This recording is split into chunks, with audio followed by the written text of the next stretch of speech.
Good morning students. आज के lecture में हम डिस्कस करेंगे current limiting reactors. The current limiting reactor is an inductive coil having a large inductive reactance in comparison to the resistance and is used for limiting short circuit currents during fault conditions.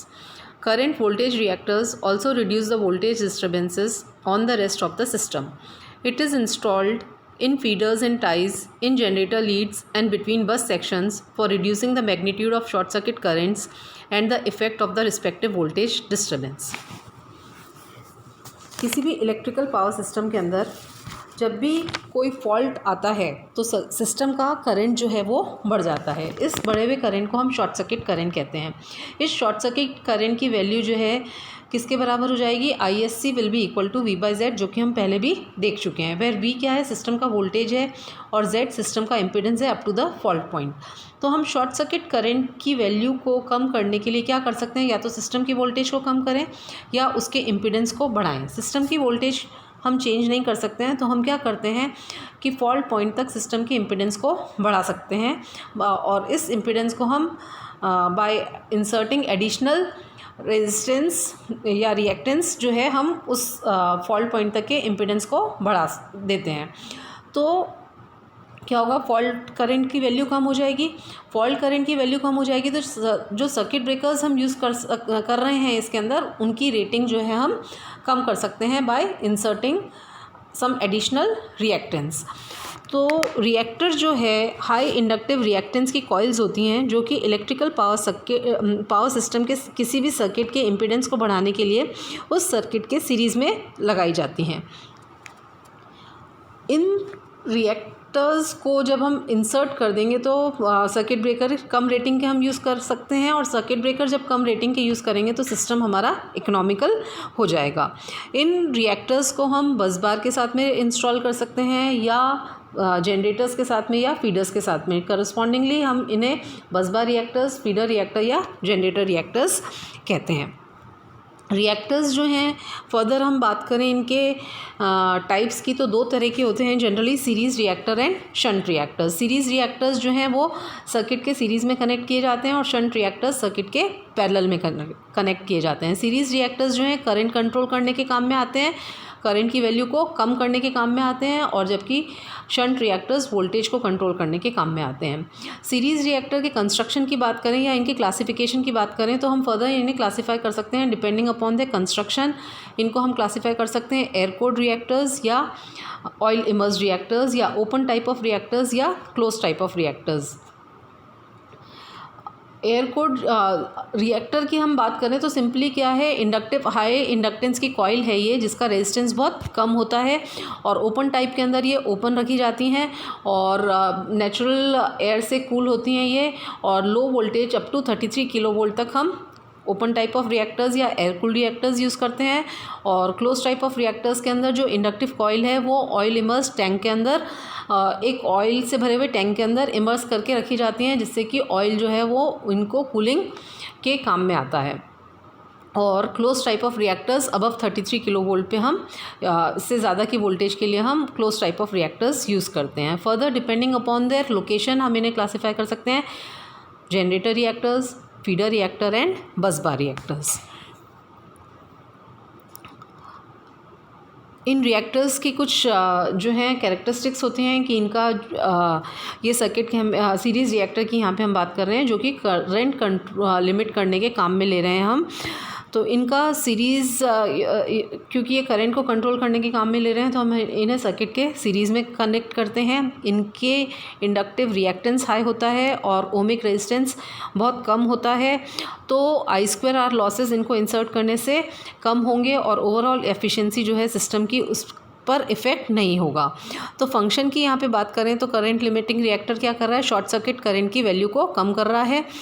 तो यही यहाँ पे लिखा हुआ है, current limiting reactor reduces the flow of short circuit current so as to protect the appliances from mechanical stress and overheating. Current reactor reduces the magnitude of voltage disturbance which is caused by short circuit. It limits the fault current to flow into the healthy feeders or parts of the system, thereby avoiding the fault from spreading. This increases the chance of continuity of supply. Drawbacks, इसके कुछ disadvantages भी हैं. The main drawback of current limiting reactors are as follows.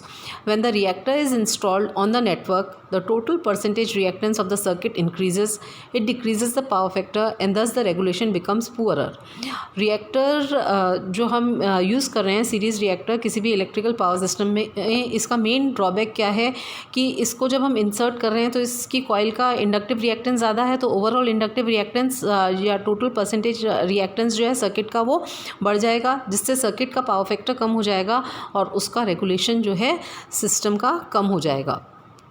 Location, ये reactors जो हैं current की value को कम करने के लिए हम 3 तरह से इलेक्ट्रिकल पावर सिस्टम के अंदर इनको हम इंस्टॉल कर सकते हैं. In series with the generator, in series with feeder and in bus bars.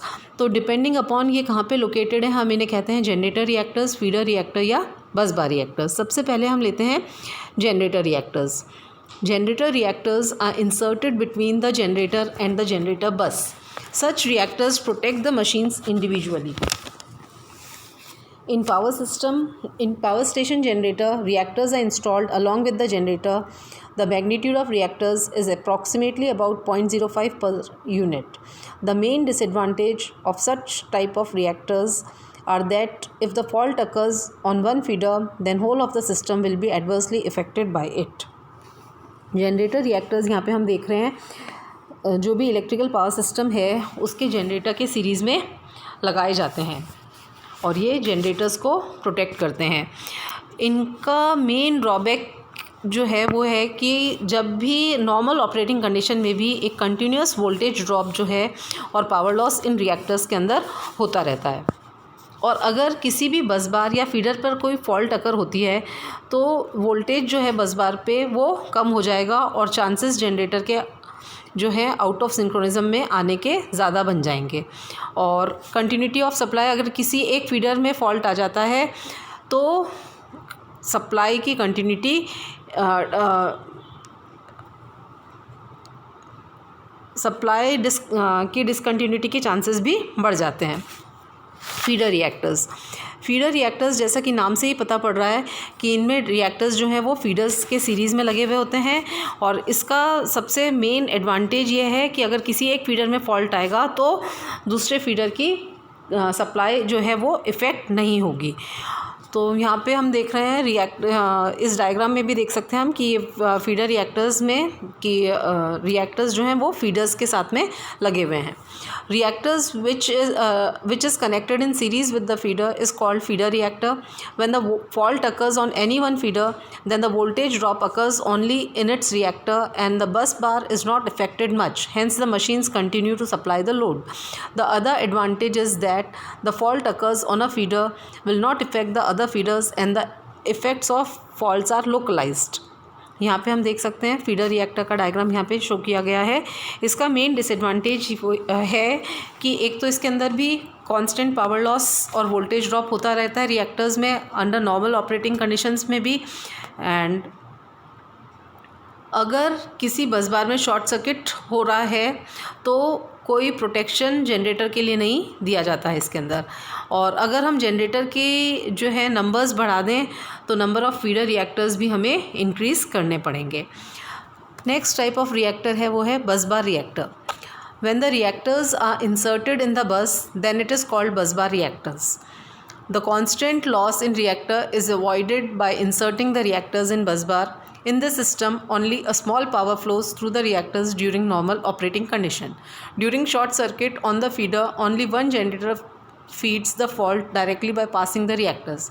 Sometimes the bus bars are sectionalized and the reactors are included only between the sections of the bus. बस bar reactors में जो reactors हैं वो बस बार के अंदर लगे हुए होते हैं जैसा कि यहाँ पे डायग्राम में दिखाया गया है. और इनके अंदर क्योंकि ये बस बार में लगे हुए हैं तो रिएक्टर्स के अंदर नॉर्मल ऑपरेटिंग कंडीशन के अंदर पावर लॉस और वोल्टेज ड्रॉप नहीं हो रहा है. यही इसका एडवांटेज है.